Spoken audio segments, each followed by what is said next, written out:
every single practice has to do with gratitude somewhere in there. And I think with nature, it's just all gratitude.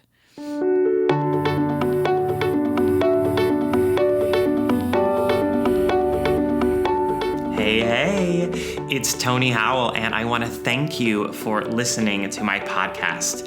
Greetings from Bali.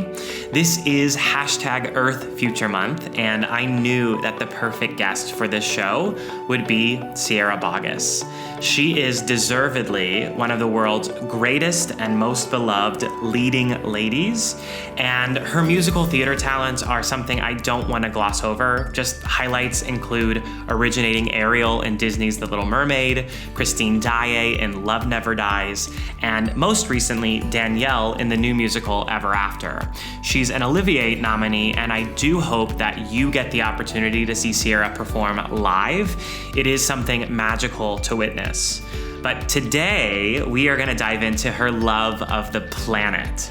So if you can, I would love if you would go outside to listen to this episode. Go for a walk, a hike, a jog, a run, or go for a drive.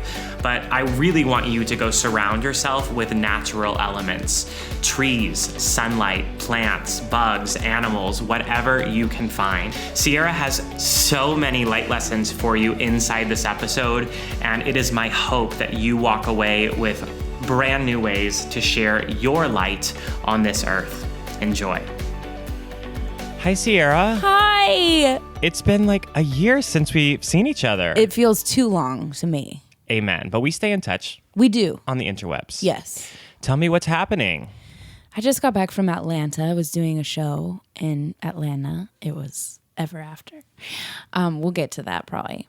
And so I just came back. And so I've been gone for 3 months. And I literally came home and did the tidying up, Marie Kondo. It looks very spacious up in here. Thank you. Magic. It feels spacious. Doesn't it feel energetically good? Like, it's definitely more open. Yes. And it's going to get even more so because I've only been back since like Monday. It's only been like a few days. You've been busy. I have been busy. My closet looks, oh my God. I love this so much, but I feel like it's important to do, especially if you've been gone, because you're like, I was gone for 3 months. I didn't need this, and all of this. So what am I actually holding on to? You know? For sure. So I just moved into storage and now I'm traveling around. So I have very little to hold on to. Yeah. And so when you come back and want the stuff from storage, you're probably going to do another cleansing. That's the thing. I'm basically going to land with like 2 pairs of jeans and a t-shirt. I know. Let's be honest, we only wear 1 to 2 pairs of jeans. And we don't wash them because then they don't feel so good. Now we know. She got on stinky jeans. That's right. She's stank jeans. All right. So let's dive in to Ever After. How was that? Magical? Yes, it actually really was. Ever After is the show I've been involved with for like 8 years. And it's one of those shows that's like, I've had so many of them actually that's like, this is the one that's going to come in or whatever, and then it never does. But for me, Ever After was one of those that I'm like, it doesn't make sense to me that it hasn't come in yet. It's so beautiful. And also Danielle, the character that I play, is one of those that's like, I connected with her the moment that I knew it was a musical. And it really is like, you know, everybody, I feel like it's very on trend right now to be like, it's the modern day Cinderella. But it really is. Like this one, I'm like, but it's not a gimmick. Like she is cool as hell. Like she's like sword fights people. She's like punching people out. Like if you know, she's like to save someone, she's like climbing trees. She's saving the prince. She's saving herself. She's saving her family. She's trying to create a relationship with a mother figure. Like there's all kinds of stuff in this. It's so very now, and it's like, and it really is a true female heroine at the front of this story. So I feel I haven't also had a role like this since Little Mermaid, where it's like physically demanding. I'm dancing. I'm doing all of the fighting, climbing trees, literal trees on stage. I'm like shooting a bird for dinner. Like I'm doing all kinds of stuff. And then emotionally, the journey too that she goes on is like out of this world. So much is demanded of me, and I'm renewed with the fact that I love what I do, because this type of role is what I set out to do. It's why I set out to do this business. So it feels really good. Yay! Ooh, it feels good. So do we know what's happening yet? We, yes, because by the time this podcast goes, it's going to have been announced. We are going to St. Paul next. At the end of this year, we're playing at the Ordway.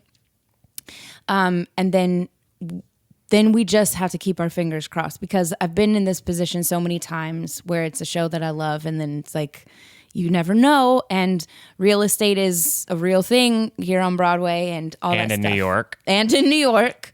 So I don't have any control over any of that stuff. But all I know is that we just got to keep doing our work, and then hopefully. So maybe by the time this podcast has aired, we will be on another level of this. So I'm putting it out there. I'm going to ask the listener to do the same. I will also ask the listener to do the same. Thank you. So this has happened to you before. So let's say best case scenario, it opens and it sweeps. Yeah? That is best case. She gets an award, honey. Oh, honey. Yes, queen. Worst case scenario, you've dealt with this before. So for the listener who doesn't get the job after the final callback or doesn't get the offer after the out of town, how's that handled? Well, the great thing is that worst case, you still get something out of it. And there's been plenty of things that have happened where it's like, I'm sure I'm getting this or something. And it completely goes the other way. And what I learned is that I love the work. And if the person that's going through this or hasn't got something, what they deemed they should get, there is a whole universe working out there. Like, this is not what our human self can grasp of what we think that it should be, what we think we should be doing. It has to be about the work. It's like the reason that we're on this planet is to work, to figure out even why we're here. You know what I mean?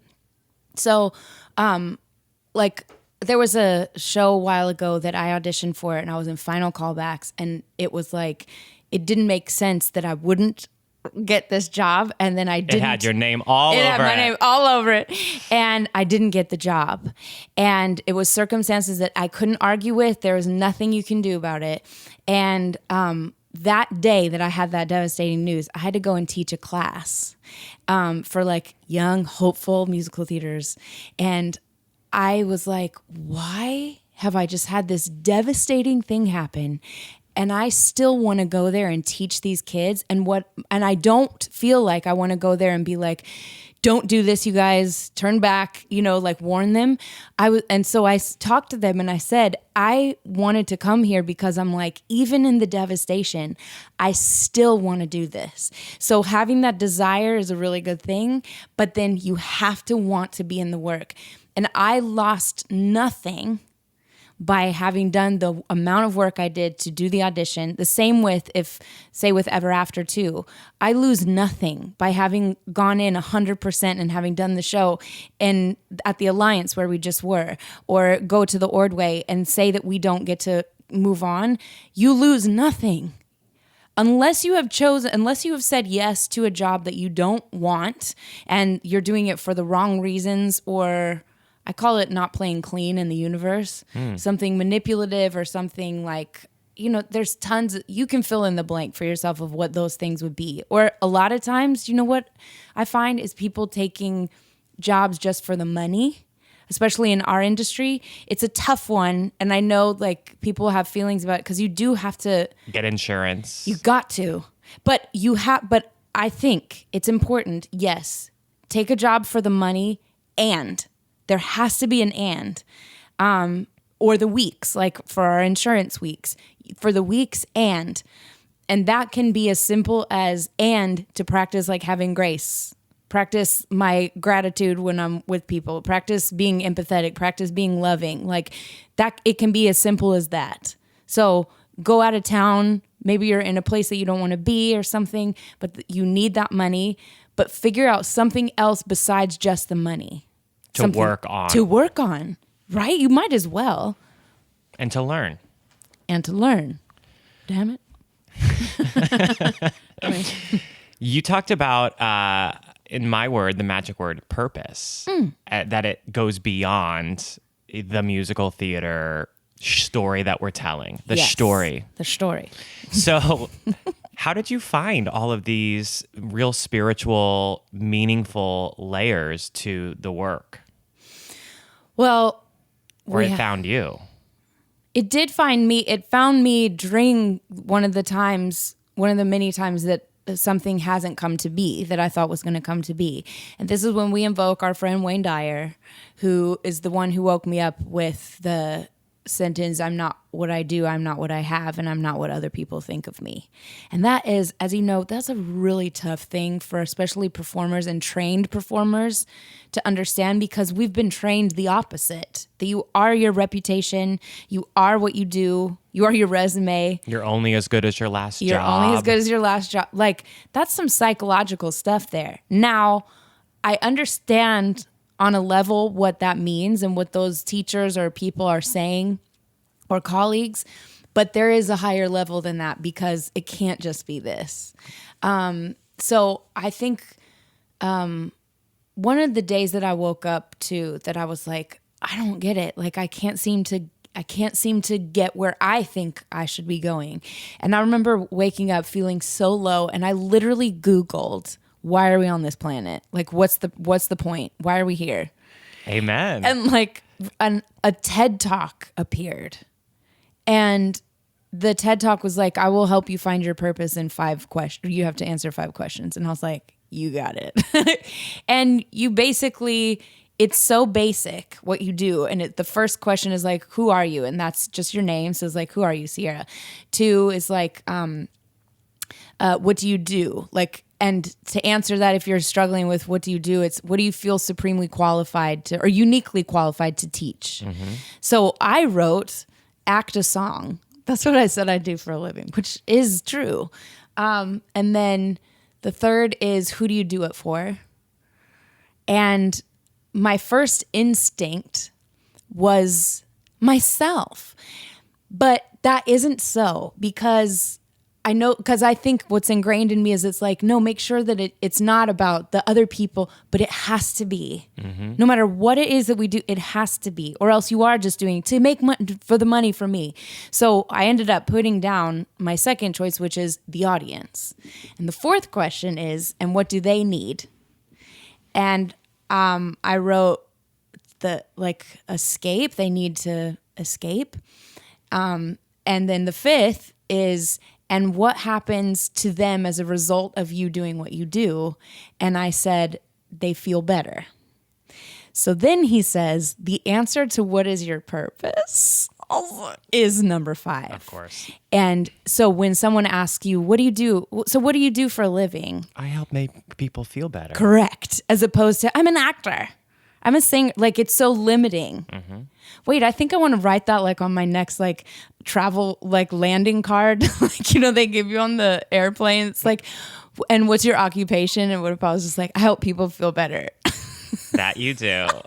How about that though? As you were talking, I thought of this Ava DuVernay quote that I just read. I was like, that's so amazing, that if your goal is only focused on you, it's not big enough. Yes. So if you have to make a goal that involves other people, because yes, we all have an ego, and yes, it's all about me, but it's you in relationship to the 7.8 billion people on the planet. Yes. Yes. And Tyne Daly, the great Tyne Daly, says, she always like has some pearl of wisdom before we would go on stage or something. And one of the things that she says is get off yourself and get on the other. So if you're going on stage even and you're thinking like, how does this make me feel, my character and stuff? It's not enough. Get on the other. Listen to the other. You know, it can't just be for me, me, me, me. But that being said, self-care is important. And that is one of I've been talking to a lot of actors lately, and that's one of our main questions. And and my therapist asks me all the time too. It's, what does taking care of yourself look like? And that's really tough for us to answer because we are people pleasers.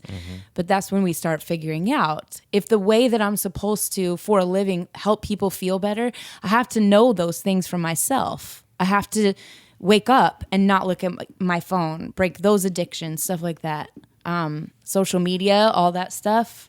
Yeah. Taking care of yourself. We did a whole hour-long Oprah interview on that. We sure did. which we'll link to or put below this episode. But if not, they can search for us on YouTube and find that. Yeah, so you've addressed a little bit, but has anything changed since the last time? Any experiences where you had to say no or establish a boundary or pick yourself up off the floor in broken pieces in the past year, 12 months? Oh, in the past year. It's good because 2 years ago was my year of complete brokenness. Right. Power. Yes, that was that word. Last year. Oh, so now I can say what the word, because I never say the word for 2018. Yes. Okay. So I can say the word for 2018 that I did was integrity. Beautiful. It was a year of integrity. So you have it. Yes. It's tough though. It's like as soon as you put that out there, that's like, this is what I want. So saying, for example, to your question too, it's like, so then what do you say yes to, or what did you say no to, or what was happening? And then I had to always filter it through, what does my integrity tell me to do?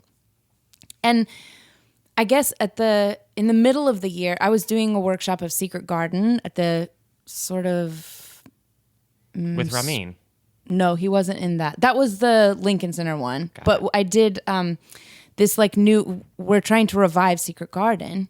And we were slated to go. They kept saying that we're going in the fall and all this stuff. And then it just kept not happening and not happening. It didn't make sense to me. Why? Because Secret Garden 2 is one of those shows that's like, we need this show right now.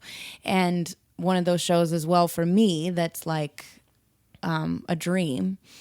But because it didn't go, my highest dream was that it's going to be. Because it didn't, I could then go and do Ever After, the show that I couldn't do before. I had sort of stopped that journey for myself when detached. Yes, that's better. I didn't stop it. I detached from that when I was doing It Should Have Been You on Broadway. So I wasn't available to do another out of town of it. But so I could finally do an out of town of this show that I also love. So because of that, and I called my agent, my manager, and I'm like, okay, I want to do this. And it's like, really? Because, going out of town, it's less money. You're away from New York, all these things. But there was something inside of me that was like, that doesn't matter. It's the yes and again. And the work was more important. Going back, you had talked about social media, and I got to see a lot of Ever After through your social media.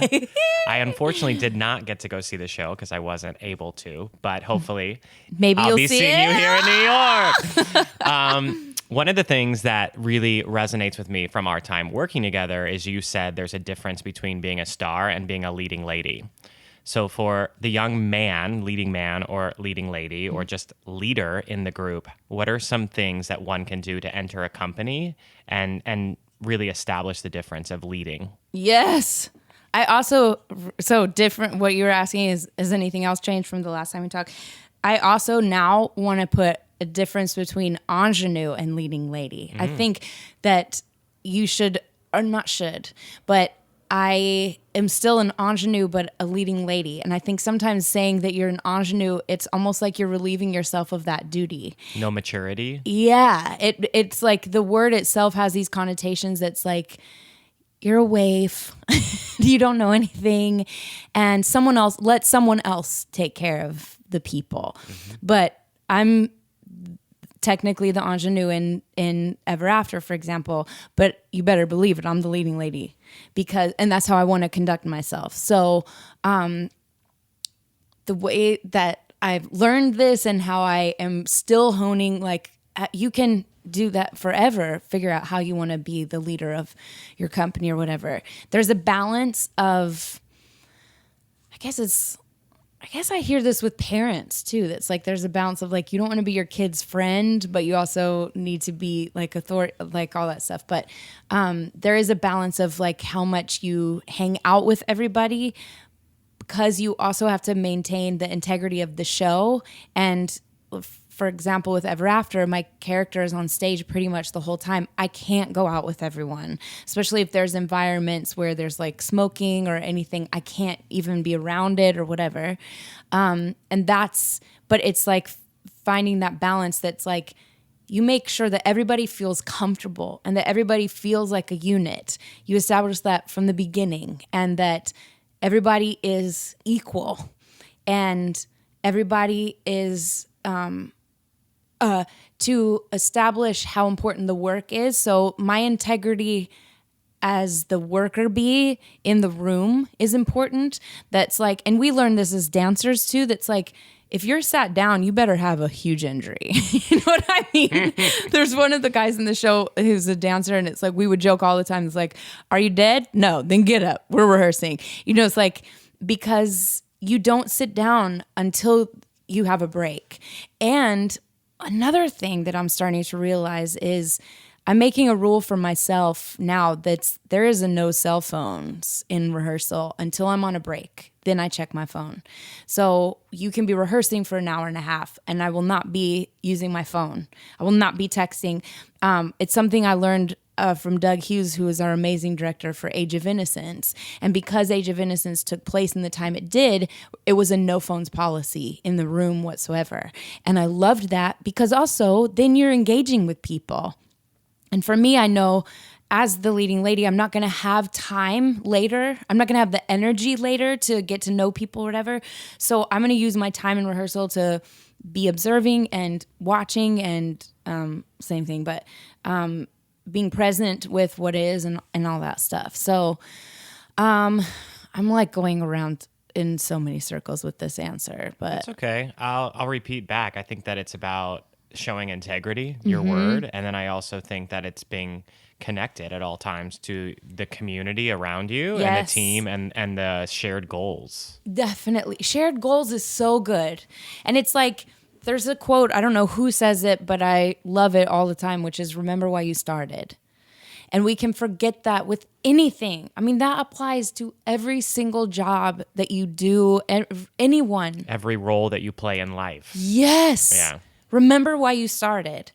And there has to be something that was, nobody's here by accident. Like, there is something within us that we started for a reason. There is no one on this planet that is here that's like, oh, probably not you. We have to learn, as much as we want to say that, and to be like, no, they probably not them.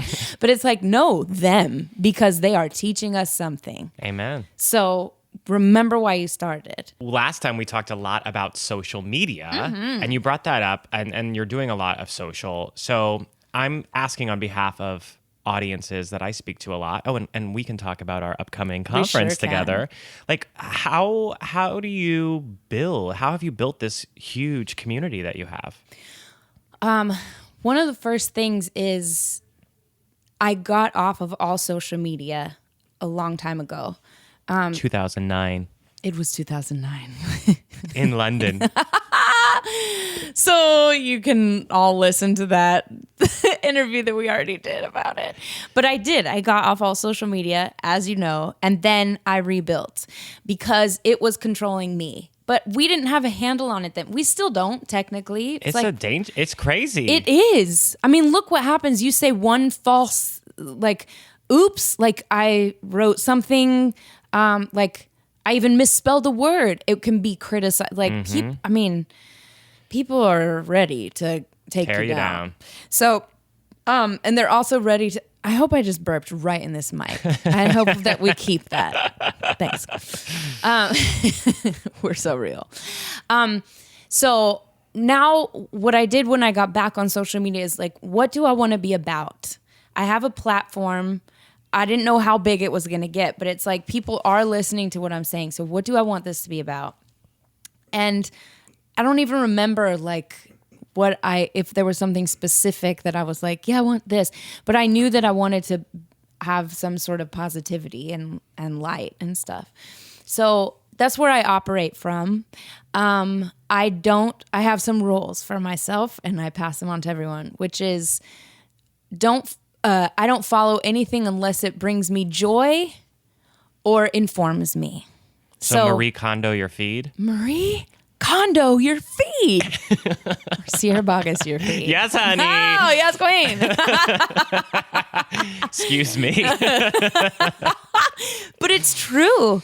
And it's like, go through, and whenever I teach this too, especially to like the young kids, they're like, first, some people have resistance because it's like, no. And then it's this crazy thing where you're like, but I don't want to offend someone if I unfollow them. I'm like, it's not real. None of this is real. And you get to choose the actual word that you're going, I'm following.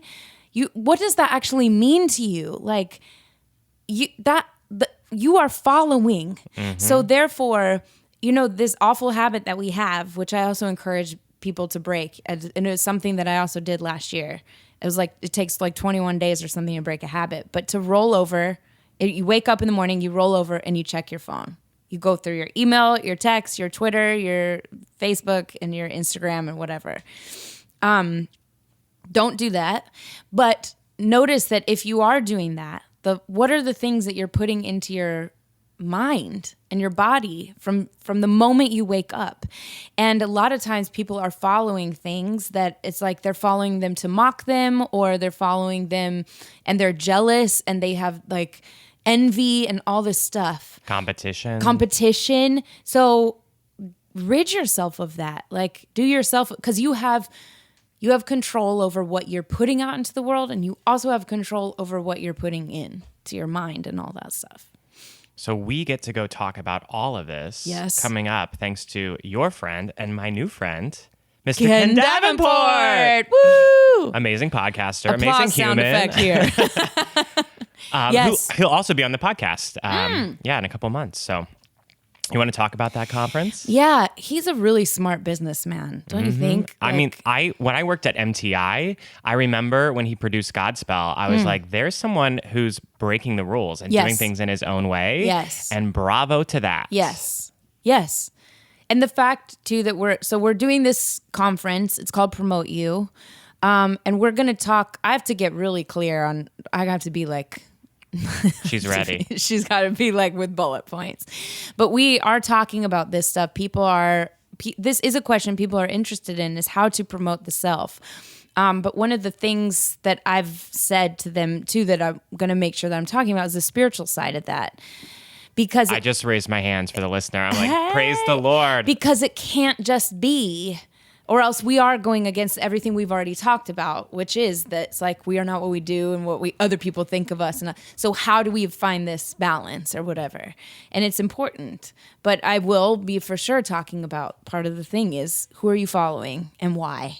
And you get to have that come to Jesus with yourself about that stuff. But it is a thing nowadays of how, because social media is very real, and how many people do you know in your life that are like, I'm taking a break from social? So many. Mm-hmm. Or like, I've deleted it off of my phone, at least so that because we're addicted. Mm-hmm. And it's because we've changed. Like, it's like the same as doing a drug or eating something that's like we are giving ourselves constant rewards. And it's like chemical in our brains. Mm-hmm. That's like because I've got likes. I have hearts. It's the dopamine hits. It is. Yeah. So it's like, it's not our fault at a certain... No, you've been a target. This free thing that you've been using, they've been using you. Yes. Yeah. So once we have the information, we get to choose, I think. It's like with any of all those documentaries that came out about like our food industry. Watch them, have the information, and now you take responsibility. Now you choose. So if you're getting upset by all this stuff, how are you changing for yourself? That's why they always say it's like it starts with just one or whatever, We do have to... So, no, it's not your fault. Oh, this is an awesome one. When I was doing Ever After, we had I had to do fight calls. And so for the listener that doesn't know what that is, that means that if there are any fighting that you see on stage, and I had sword fighting, I had to slap someone, like all this, it's all very choreographed. And so we have a fight captain, and we do these things called fight calls about 45 minutes before each show so that you safely are practicing these things. And I had this huge sword fight that I had to do. And my fight captain said to me one day, because I had to be very aware of what was going on and with the other person and all that kind of stuff so that it's safe. And he said to me one day, he goes, listen, it's not your fault, but it is your problem. And I was like, and we were laughing. It was like a joke, but it was also like, that is actually brilliant. That is spiritually brilliant. And that's for all of us on all the levels that you can think of. It might not necessarily be your fault, but it is our problem. So meaning another like maybe lighter way to say too is, where can you take responsibility? So yes, we've been targets, but now take your power back. How may I serve myself? Take responsibility. And service is a big word. Yes. Yeah. Because last time we talked about how can I serve? All the time. Yeah. And you do that every single day because of your integrity word. Oh, it was such a good year. So it's Earth Future Month in the Tony Howell community. I love that. And before we go there, let's talk about the Sierra Boggess community and how great that is. Should there be a Sierra Boggess month, I feel like? Oh, absolutely. My community. Wait, you want me to talk It's about growing, yeah. It's doing so well. Yeah. Like my light lessons? Light lessons and on the website and your social, your email, like everyone. Everybody knows that Tony did my website, right? Now y'all know. Now we do. Now we know. Now we know. It's my favorite though. Everybody, and like Ken, that's why Ken Davenport was like, introduced me to the guy who did your website. That's how this all happened, because I had a meeting with him and he's like, who did this? Because this is one of the best actor websites I've ever seen. My manager, everybody, like your work is like unbelievable. And I'll be teaching websites at the Promote You conference. They are going to eat you up. Yeah, I'm excited, and for the listener, it's like it doesn't have to be complicated, but it just has to be smart and done well. And this one is like, and it's clear, and I don't know. I love it. Well, girl, a lot of people do too. They're like, oh my God, I love Sierra's website. Well, remember when we figured out that I need to make an entrance into my own website? That my homepage is my entrance. Ta-da! No, she can't just have a picture. She had to enter. We made magic together. We did. So the community, Earth Future Month, let's rewind and go back to Colorado. Okay. Because is that where it started for you, this connection to the earth? I guess so, because Denver, Colorado is where I grew up for 18 years of my life, and all we did was go hiking and camping and climbing trees and like just living outside, and all my socks were always filthy because I was always just running outside in them, and that's it. So I didn't, especially when you grow up with something like that. It's like when people grow up around the ocean and then they sort of don't even see it. And that was sort of how it was for me, because I didn't really make a musical theater reference. I didn't miss the mountains until I missed the mountains. There it is. Oh, shoot. So when I came back like to Colorado for the first time after I had been like in Decatur, Illinois for school, then it was like, oh my God, mountains. And there was something always pulling me about the earth, and I didn't realize how much I needed that and how much a part of my life it was until you don't really have it. And especially in New York, I have always gravitated towards where's the park. And picking where I live too, it's like, well, where's Central Park in relation to where I'm going to live? And it's no like coincidence to the very first apartment I ever saw in New York was David Zippel's apartment, but he used to live on Central Park West on the penthouse. It was like Central Park West and like 60th. It's like... So very low expectations. Yes! I was like... And I even told him, I was like, I'm buying this from you one day, having no idea like what that actually meant. It's happening. In my like 23-year-old mind. He unfortunately already sold it to someone for ungodly amounts of money. So whatever. So it was like this apartment that overlooked all of Central Park. And it's like, that is, to me, like, that is everything if you're going to live in New York. So I will often, when I'm feeling, and when I'm out of town too, doing these shows out of town, I have to find where the green is. You can just look on like maps on your iPhone. It's like, where's the green? And then just like travel to that.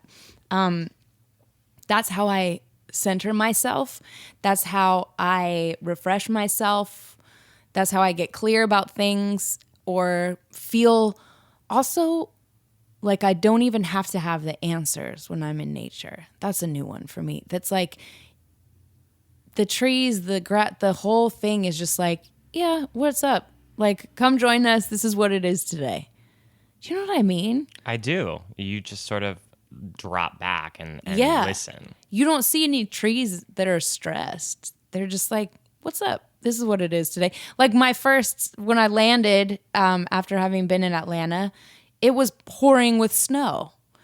But because I'd been gone for so long, I was like, awesome. And I went and I was like looking at the trees in Central Park, and I was like, they're all silently too, just like, yep, this is what it is. Next day, blue skies, beautiful. And the trees are like, yep, this is what it is today. So I don't know. There's something to that too. Yeah, definitely taking maybe the Buddhist approach of just acceptance. Yes. And that can sometimes maybe be like, people might hear that as like, is that depressing? It's like, well, this is what it is. But no, you get to decide if that is so. I feel like it's more of like it's a gratitude. There is nothing I've read, you know this too, is like anything you read or see or listen to that doesn't have to do with gratitude. Every single practice has to do with gratitude somewhere in there. And I think with nature, it's just all gratitude. For climate change and all of this crazy stuff that's happening, are you a very conscious person in that world? I've always been, because I grew up, I mean, my mother was a hippie. So like we grew up with bucket showers. It's like the shower, like I'm like, excuse me. Well, excuse me. It was like we had buckets that caught the extra water. It wasn't like we were showering with just like no. It was like in the normal shower, or not a normal shower, a Western shower. Then we had like buckets that caught the extra water, and then you water the plants with that or whatever. Like I can't even imagine to this day throwing away like an aluminum can without like and also cutting up if you get a six pack, yeah, cut the plastic. I learned that like as a kid. That's like the first thing you learned how to do with scissors. There is no part of me that would ever, and then as I've gotten older and lived by myself and stuff, there's things now that I do as well. And living in New York that I've discovered much later than, and maybe it wasn't, I don't know, offered, but like compost, for example, that's a real thing. And so I finally last year got my own like compost bin, and I go to the farmer's market. It's just part of my routine now every Sunday. That's like, I go and I drop that. It's my weekly thing. And of course, like lights on and like all that stuff, it's always been in my consciousness. But it was interesting, actually, being in Atlanta. Recycling is not a thing. It's not. It used to be. I was just in Indiana, and it was like, used to be a thing. And now everyone's like, no more. That is bizarre. I was like, this is really crazy. Yeah. Like, you have to find places to recycle. It's not, and I think that was my ignorance, is that it's like, oh, this is a common thing. Of course that is. And if people aren't, it's just they are choosing to be lazy. But no, they're not making it available to people. And that's a crisis. If anyone in the city is listening, it's hard to find a trash can around here to dispose of things. Yes. Yes. And so that's why there's a lot of litter, is because people are lazy. They'll just throw it out. Yeah. For the person who's skeptical, who doesn't identify as a hippie green person, what are some easy, practical ways that they can help the cause?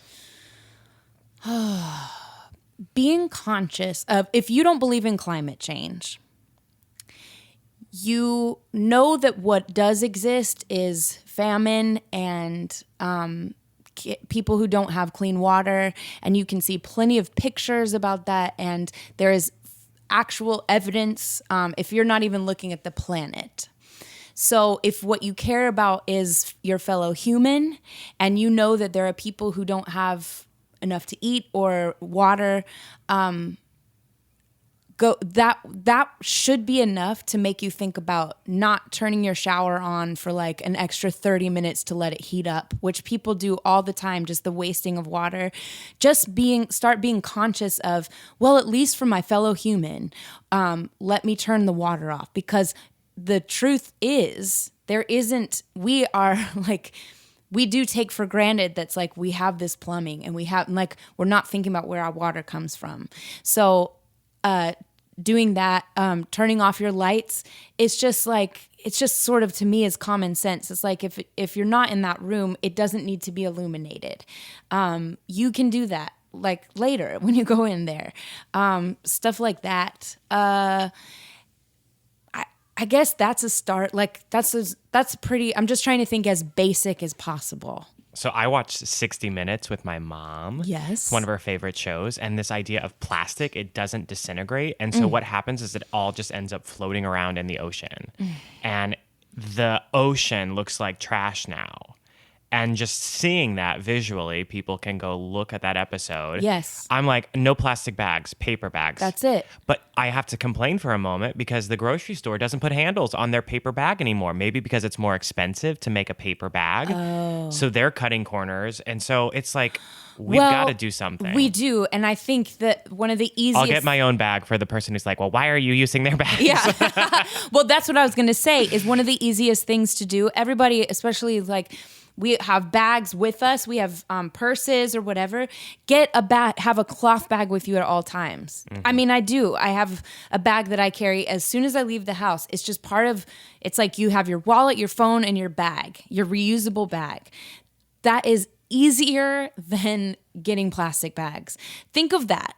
Because if you get a plastic bag, you have to unload the plastic bag. It doesn't hold as much, first of all, as the cloth bag.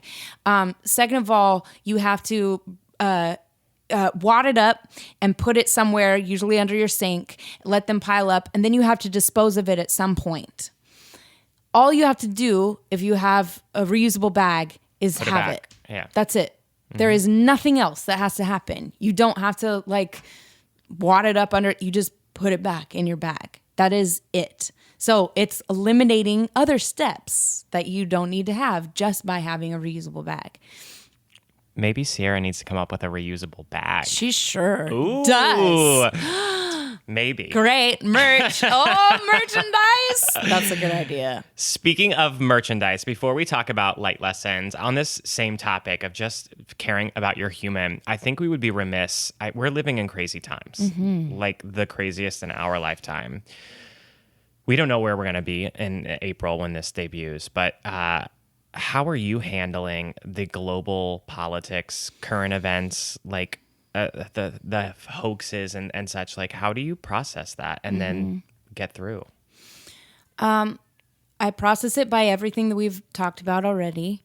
I am also learning more and being conscious to look at the news more than I ever have. Oh, I'm doing so. Okay. I know, because when all of this started happening, I actually went to a Marianne Williamson speaking event in New York because I didn't know how to process, because I was one of those people that thought if it isn't good, if it will upset you, don't look at it, which is still true. But when it's our political climate and it's our country, like, being ignorant about this stuff isn't the way to go. Mm-hmm. There is making sure that you're not adding too much into your life. Like, I already, for example, I know what's going on, climate wise, and polar bears and stuff. I don't need to go and search out pictures of animals being abused or seeing skinny polar bear. I don't need to see that visual. I'm already aware of that. So I don't seek that out. With our politics, there was a lot of things that I didn't know, but I don't need to watch certain politicians speak because I know that will upset me. So I don't need to see the details, but I need to see like The recap. Correct. I've actually been specifically getting a lot of my news from watching Colbert. Okay. It's like one of my favorites because it's sort of, for me personally, and this is again, world according to Sierra, it's not the law, but this is what's working for me, is that I need to still find the humor, and I need to know that things that make me upset it's okay to laugh at, and to know that it's like, that is actually crazy. Like whatever's going on is crazy or something. So sometimes I'll watch, it's not all the time, but sometimes I'll watch that and be like, okay, great. Thank you. That's helpful. Edutainment. What's it called? It's edutainment. Edutainment. It's true because you are learning something, and it's like, wait, really? And it's like, yes, really. So I do that, but then when in those times when you do feel like, what is the point? Because it gets so dire and so dark. The way that you counteract the darkness is to bring light. Darkness cannot exist without light. I mean, darkness cannot exist if there is light. So you have to keep doing this stuff. And even small things like, or it seems small to us, it's like, well, I'm just doing a show. But it isn't just doing a show. And the final song in Ever After is called Out of the Darkness and Into the Light. Like, it is legitimately about this. And so when people are coming to see this, they are, whatever your political beliefs are, whatever it is, it doesn't matter. You're all sitting in a theater, whatever, for this amount of time, and you're having an experience and you're feeling better, and on whatever level that is. So it is very important to be tuned in, tapped in, turned on to what it is that we are up to on this planet individually, and be be grateful for that being your calling, and that's what your soul is calling you to do, and then do it. One of the practical tools that you've literally made for everyone so beautifully are your light lessons. Yes. Talk to me about that. Light lessons were created. I had started pulling a word like years ago when I was in London. I pulled a word to help me focus when I was doing my show, because when you're doing 8 shows a week for a year and a half, you want to keep it fresh, and sometimes your mind, whatever your day was, you bring that with you. So to help me focus myself, I would pull a word to focus on, and like confidence or belief or strength, something like that. So I decided all these years later, that's like, because I would do that all the time then, because it would expand in my life from just to focus for my career or my show to actually my career or my life, my day, my year, whatever it is. And I realized through the power of social media that people were responding to this. And I'm like, now hold up a second, because I want to do this. From me, this is like completely from Sierra.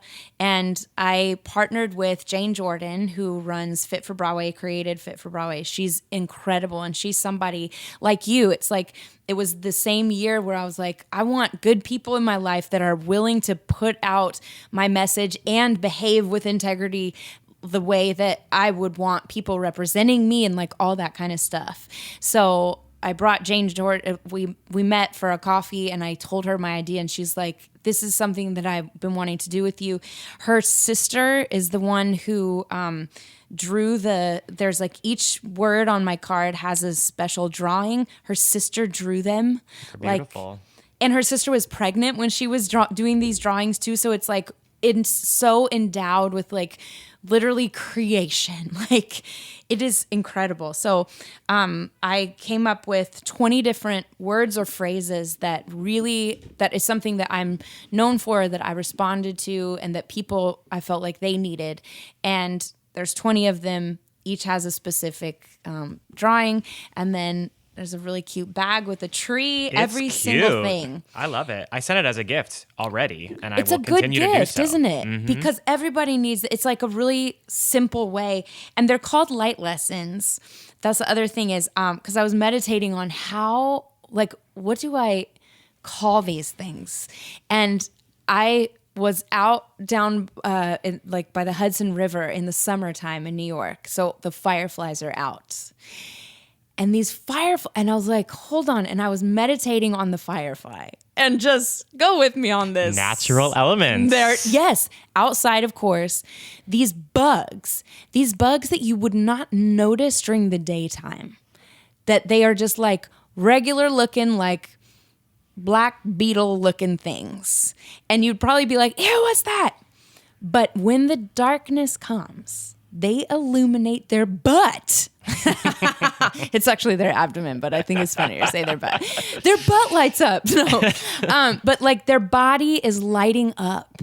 So I was like, now this to me is a gift. Like again with the gratitude, it's like everything here is on purpose. You cannot tell me that somebody didn't create this. And whoever created this had to have thought about that there is going to be now this tiny little bug that's going to bring us such joy that will literally light up, that we can be reminded for ourselves. So how do we apply that? It's that when it gets dark, there are little lights inside of us. And that is what you need to remember, that you can change your day and someone else's, whatever it is. So that is why they're called light lessons. That's beautiful. You're a little redheaded bug. I'm a redheaded bug.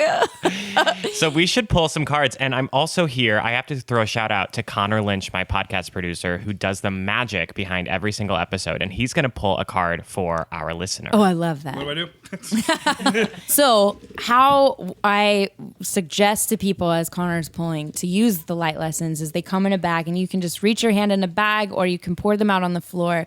Focus on a question, something, not a yes or no, but something that's like, what do I need to know? What do you need me to know about this time? Or what do I need to know about this day? Or how can I look at a situation? So for the listener, what does the listener need to know?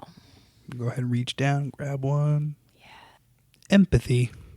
Oh, that's so a good one. That's a really good one.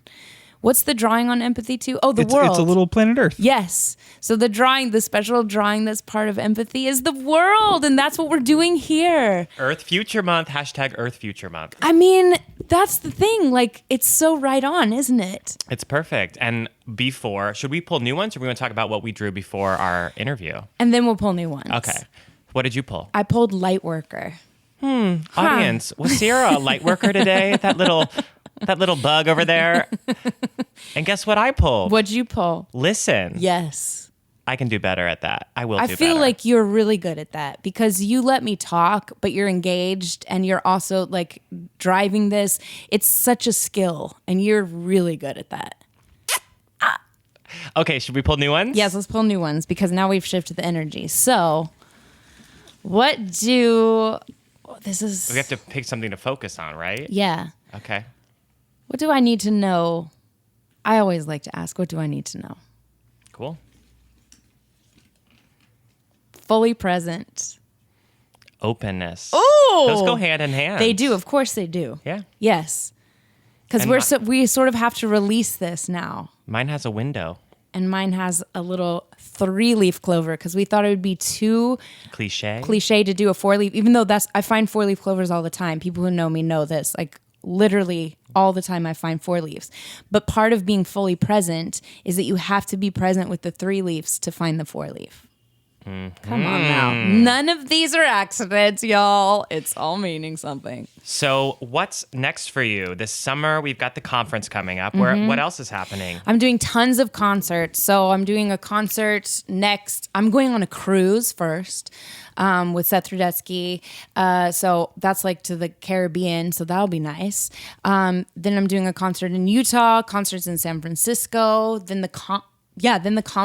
I'm going to do a masterclass in Italy. I'm doing a concert in Germany, like West Virginia somewhere. Yeah, just so concerts everywhere, which is nice. That's great. Yeah. So you're going to be all over the place. People can find you. They can find me, and I always bring my light lessons so people can purchase them. Yes. And if they want to find all of those items, where should they go? They should go to www.sierraboggess.com. Designed by the one and only Tone. I love you. Love you. thank you so much for listening, and thank you to Sierra for sharing her light and her lessons with us. I think that my biggest takeaways for this episode are to let go of what no longer serves you. You have to focus on self-care, and that allows you to then be of service to the other. So it is the yes and principle she talked about. Then it's really great to Sierra Boggess your social media to really be conscious of your intention, your consumption, as well as your production. Then we talked about finding gratitude in nature, whether that's through conservation, upcycling, recycling, composting, but we have to do our part, each one of us, to take care of our shared planet. And then finally, stay aware that in times of darkness, you have to counteract that with light. So if you enjoyed this episode, I would love to hear your takeaways, and I know that Sierra would as well.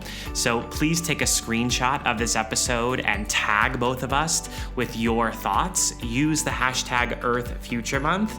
And yeah, just let us know what you think. Personally, I would love if you would please rate and review this show in the iTunes store. Now, for more on Sierra, you can definitely go check out sierraboggess.com to see everything she has going on. And to learn more about me, come over to tonyhowell.me. If you want to join Sierra and myself in New York with Ken Davenport, Tyler Mount, Ryan Scott Oliver, and other incredible change makers, use the code PROMOTEYOUTONY, that is case sensitive and included below, and you'll save $50 on registration. You can easily get more details and find that promotion code on my website at tonyhowell.me.